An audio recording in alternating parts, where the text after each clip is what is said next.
Hello, alright, my name is Rosie and welcome to my channel. Here we give tips on how you can overcome depression day after day. In this video you will find out if depression has a cure and if it is possible to really get rid of this disease that haunts millions of people around the world.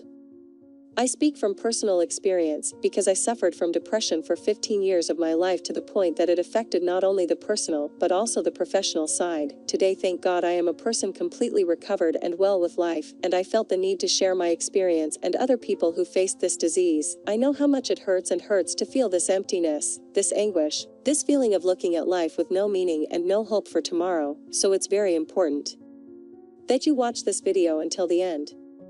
You are very lucky to be watching this video, because thanks to this content you will not need to go through the pain and suffering that I and many friends go through due to depression. But first, I kindly ask that you subscribe to our channel, enjoy and share the video so that more people can be reached with this knowledge.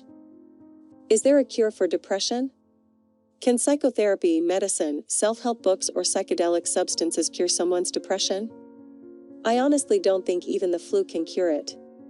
Healing is a dichotomous idea, either you were cured or you weren't. If he was cured, the symptoms that were troubling him are gone and the problem is solved. If a doctor has healed your broken arm, your arm is recovered, unless you suffer a new accident by accident. For other things, this idea is less realistic. If you have cured of a flu, you know it is very easy to get the flu again. A person who has undergone chemotherapy and has managed to cure himself of a cancer can develop another cancer in the future. If a person has depression, has had proper treatment, and has improved, even if for a long time, there is no guarantee that this will continue in the future. No one can guarantee how you will feel in the future, not a psychologist, not you, and not a priest of the Oracle of Delphi.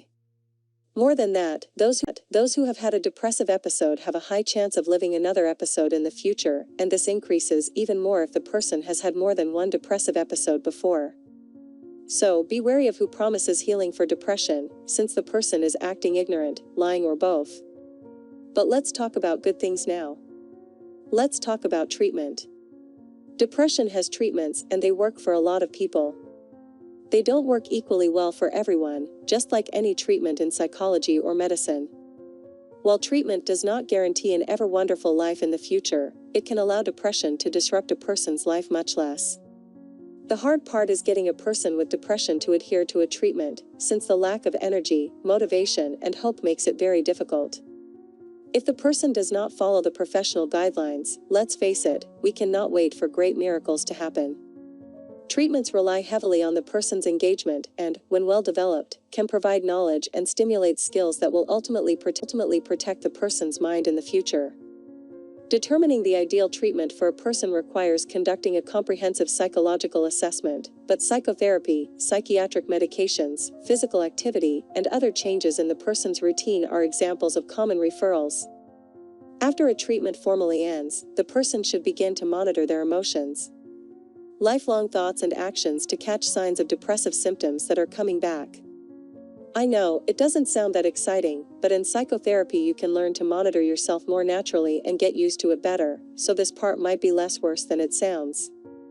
If the symptoms return and there is difficulty in managing them, the person can seek professional help.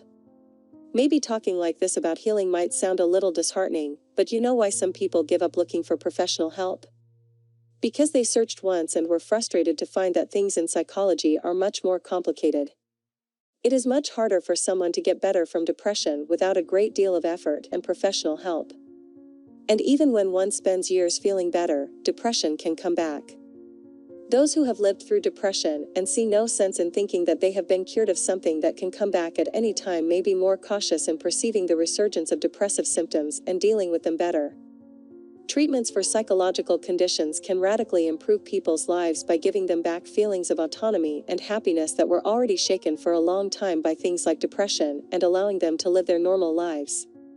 Those who despise treatments of this kind because they are not definitive cures may be looking for more immediate and simple alternatives. In many cases, these alternatives only unnecessarily prolong the suffering, increase the costs for the person, and on top of that do not make 1/3 of what a well-planned and executed treatment could do. I know how difficult it is to find a solution and not find something that definitively solves depression. For many years I sought various treatments, therapies, and even some medicines to get rid of this disease. I had friends throw a lot of money away with treatments that came to nothing, but it was one day of deep research on the internet that I met a method that definitely solved my depression and made me go from being a sad, lifeless woman to a cheerful woman with good life. If you like me want to get rid of depression once and for all, I will leave in the description of the video and in the first comment the link of the method that helped not only me but thousands of people to turn around and overcome this evil. I hope in my heart that you can overcome this pain as I have. A strong hug and until the next video.